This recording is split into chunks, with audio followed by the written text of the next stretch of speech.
So generally when we're gardening, we're always talking about using fresh potting mix whenever we're getting something new started, but that's really not always a great option, especially if you have large containers that are really expensive to refill every year, or it's too big, too heavy to move, empty, and refill with new potting mix. So I want to show you guys how you can reuse those old potting mixes, revitalize them, refresh them, so that you can continue to grow your plants super happy and healthily.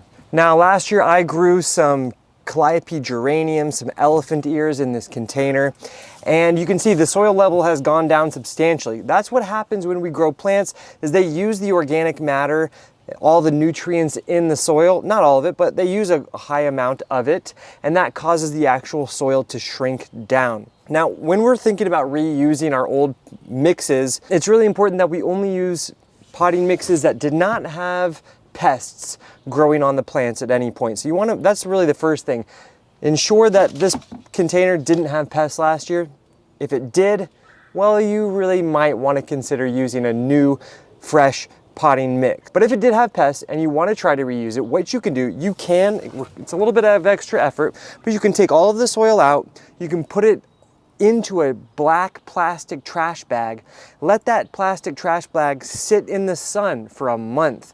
What's gonna happen is it's gonna get really hot and sterilize all of that soil so that there's no residual eggs of any pests that are gonna be still residing dormantly in that soil. I know that this was good last year, so it should be good to go this year. Now you can see that it's a little bit gray, doesn't look very high of nutrients. First thing that we're gonna do is we're gonna remove any sort of leaf material or fallen branches out of our soil. Now, as we know, when plants grow and we remove them, it's very possible that you didn't get all of that root material out. It can also happen that the soil gets compacted from last year's growth. So it's important, take something like a hori-hori and really just break it up and mix it up.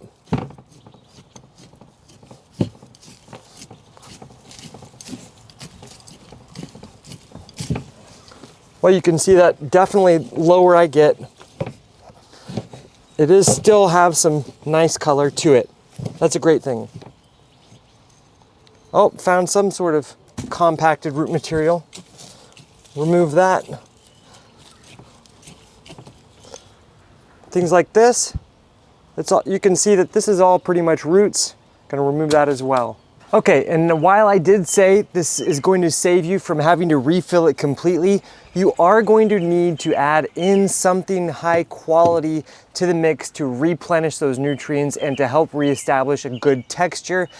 For me, that means I want to add a good compost blend to the container. I'm using this Coast of Maine organic and natural compost blend. It has composted manure, sphagnum peat moss, aged bark, lobster, and crab shell meal.